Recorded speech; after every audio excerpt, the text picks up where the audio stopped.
Salamat po sa pinagmamahal na Panginoong Yesus sa pagkakataong ito na muli po binigyan niyo po ako ng ginuntuang oras upang pahayag muli ang kanyang kadakilahan at mga himalang ginawa niya po sa aking buhay. Magmula po ng 1995 hanggang sa oras pong ito, hindi ko na po mabilang ang lahat ng biyaya at kagandaang loob at himala ng pinagmamahal na Panginoong Yesus. At kung isa-isahin ko po, hindi po kakasa sa 5 minuto o 7 minuto na ilalahan po sa aking pagpapatotoo. Let me mention po ng mga ilan lamang po. Ang salita po ng ating pinakamamahal na Panginoon ng Jesus sa Isaiah na sinasabi po na bago pa po tayo nabuo sa sinapupunan ng ating mga magulang, tayo po ay kanyang kilala na. Natupad po ang salitang ito ng ating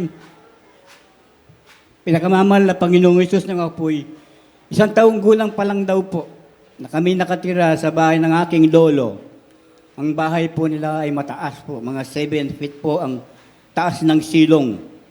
Iniwanan daw po ako ng aking ina na siguro po siya po ay nagluto o naglaba. Natutulog po nung ako po ay magising. Ako raw po ay gumagapang at nahuhulog po sa butas sa ilalim ng silong na kung saan nakatali po yung mga kalabaw. Mga minamahal, imagine niyo po, nandun ka sa ilalim ng mga paanan ng mga kalabaw, hindi ka po naapakan. Sabi po ng aming kapitbahay na nakakita, Diyos ko, iningatan ng anghel de la guardia ng batang ito. Buti hindi siya naapakan ng mga kalabaw. Mga minamahal, napakabuti po ng ating pinakamamahal na Panginoong Hesus. Pangalawa pa po mga minamahal, nung ako po'y nasa Saudi Arabia, ako po'y nagtatrabaho ng Panginoon sa bansang Muslim na country. Ang trabaho po namin sa National Highways po, naglalagay po kami mga minamahal ng concrete barrier sa may highways po, na kung saan ang crane po, binubuhat po nila yung concrete barrier na malaki. At amin pong ina-align po yan upang ang mga sasakyan po hindi po lumabas sa may highways. Isang mabilis pong kotse na rumaraga sa siguro po nasa 120 kilometers per hour ang takbo niya.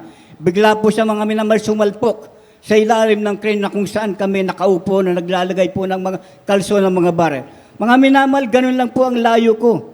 Doon sa gulong ng kotse na yun, mga minamahal, na kung saan ako nakaupo. Pumasok po sa ilalim mga minamahal ng kotse at yung pasahero po mga minamahal na yung nasa harapan na para po silang nakabalo sa aluminum foil sa salamin mga minamahal. 50-50 po ang kalagayan nila. Mga minamahal, sa takot ko po mga minamahal, halos hindi po ako makakibo dahil nakita ko mga minamahal ang gasgas ng gulong. Na nakita ko mga minamahal, ganun lang po ang layo sa akin. Isa pa pong pag-iingat ng pinakamamahal na Panginoon na natupad sa buhay ko na sinasabi pong na kung isa lamang ang maglingkod sa buong sambayanan ang lahat po ng mga pag-iingat ng malapong na ay pasa sa ilalim ang buong sambayanan ng mga minamahal. Dahil sa panahon yun po mga minamahal, meron na po kung isang kapatid naglilingkod sa ating pinakamamahal na Panginoong Hesus. Nagsimula pa po silang maglingkod sa bata pa po ang ating banalagaway na nasa lugar pa po ng Urdua. Isinasama na po ako ng aking kapatid, maging sa Metropolitan Theater. Bagamat ako po ay tumatanggap sa mala Panginoon, hindi pa po ako nagpabautismo sa tubig. Magsimula po noon mga minamahal, ang pag-iingit ng mala Panginoon sa aking buhay ay nagaganap na. Ang pangatlong mga minamahal na himala na ginawa sa akin ng pinakamamahal na Panginoong Hesus, nung matapos po kong maglingkod sa Saudi Arabia, naku po ay napauwi na po ng bayan ng Tugigaraw na kung saan doon ako ay naglingkod sa isang Trinitarian mga minamahal. Bagamat ako po ay tumanggap na sa pinakamamahal na Panginoon sa gawain ito, dahil wala pong gawain sa Tugigaraw, ako po ay sumasamang naglilingkod sa mga born-again Trinitarian. Bagamat nasa Trinitarian po ang mga Panginoon, mga minamahal, ang puso ko, ang mga minamahal, ay nasa katuruan po ng Jesus Miracle Crusade International Ministry na kung saan isa lamang ating Panginoon na pinaglilingkuran, ang ating pinakamamahal na Panginoong Hesus. At nakita po ang mga minamahal ng Panginoon, ang ating pinakamamahal na Panginoon ang puso kong ito. Kaya tinawag niyo ako, inalis niya ako sa paglilingkod sa Trinitarian at dinala niya ako sa gawain ito. Sa pamamagitan ng paraan na hindi ko kayang ipaliwanag. Ako po ay nakulong, napasama sa dalawang mag-ama na nakulong po dahil sa pagta-treasure hunting po mga minamahal. Nakulong po kami dahil sa isang politician na may impluensya sa bayan po ng Isabela at ang director po ng DAR, pinagkasabuatan po nila kaming ikulong upang sila po ang magpatuloy, mag-take over sa treasure na aming ginagawa. Nakulong po kami mga minamahal ng almost 2 months. Ngunit sa habag po ng ating pinakamamahal na Panginoong Hesus, ako po'y napalaya sa panalangin po ng ating beloved evangelist Wilde Estrada Almeida, na kung saan ang aking beloved sister na naglilingkod na po dito, ang aking beloved brother, pumunta po sila sa pastoral. Mala pastor, nakulong po ang aming kapatid, ipanalangin niyo po upang siya po'y makalaya. Magmula na ipanalangin po ko ng beloved evangelist, mga minamahal, gumawan po mga minamahal ang kasko. Nagpadala po ang minamahal na Panginoon ng isang abogadong, magaling na abogado po ng mga Marcos family. Ito po, mga minamahal, ako po napalaya sa kapangyarihan po ng bail. Napiyansaan po ko at ako po pumunta ng pastoral, mga minamahal, upang magbigay galang, magpasalamat sa ating beloved evangelist. At mga minamahal, ako po, inilayans po niya, pinanalangin po niya ako, mga minamahal. At sinabi ko po sa kanya, mala pastor, meron pa ba akong 2 kasamang nakulong? Wala po silang perang pampiyansa, nakakaawa naman po sila. Sabi nila sa akin, beloved brother Bong, tulungan mo naman kaming makalaya. Mabubulok na kami dito, wala kaming pera. Nga minamahal, nung marinig po ng mala pastor, ang bagay na yan, tinawag niya ang isang kapatiran. Halika rito, pumunta ka doon sa treasurer, umingi ka ng pera. Magkano ang piyansa, beloved brother Bong? Sinabi ko, 160,000. Mga minamahal, noong 1995, ang 160,000 ay napakalaking halaga po na po yan. Mabigat na po yan, mga minamahal. Pero ang malapasto, hindi po niya nilitana yung mahal na pera. Mapalaya lamang ang mga kaluluwang yan, mga minamahal. Dito ko naniniwala, mga minamahal, na sinasabi ng malapasto na kung siya lang daw po ay bilyonaryo, kahit 1 milyon ay gagastusin niya, maglingkod lamang isang tao sa ating pinakamamahal na Panginoong Hesus. Hallelujah, praise the Lord. Nung kami po mga minamahal ay nakalaya na, kasama kong 2 mag-ama. Sabi ng beloved evangelist, beloved brother Bong, sabi sa akin, huwag muna kayong uuwi ng Tugigaraw, ng Cagayan. Magtago muna kayong 2 nitong matandang ito dahil wanted siya, pinag-aanap siya.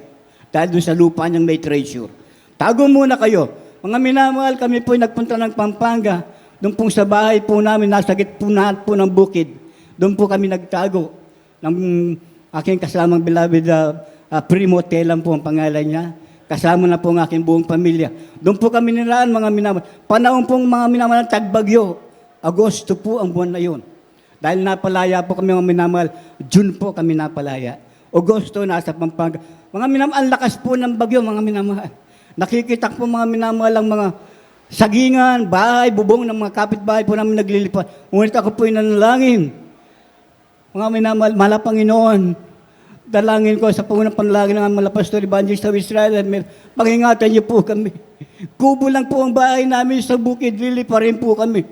Alam niyo, mga minamahal, ang aking pong nakita, kahit dahon po ng aming mga puno, walang gumagalaw. Pero yung kapitbahay namin naglilipara ng kanilang mga bubong. Hallelujah.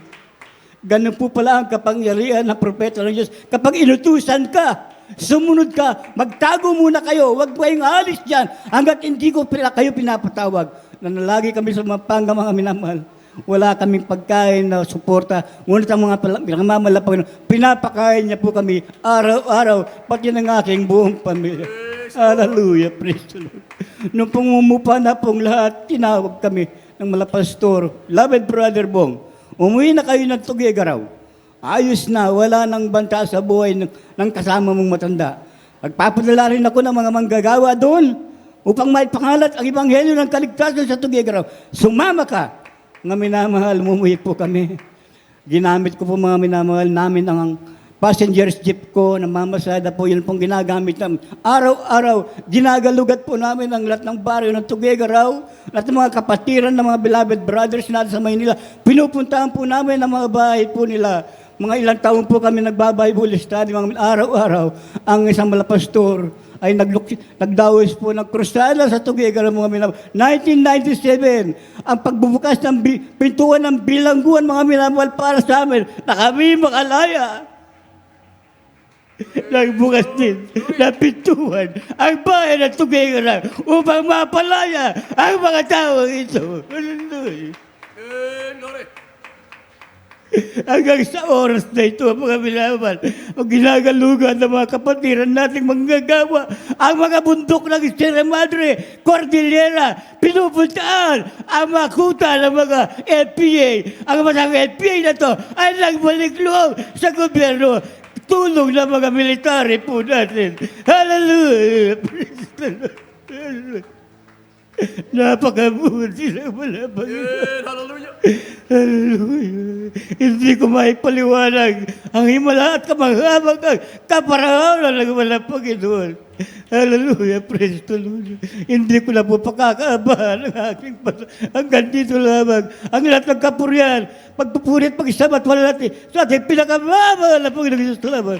Hallelujah. Praise the Lord. Hallelujah. Praise the Lord. Purihin natin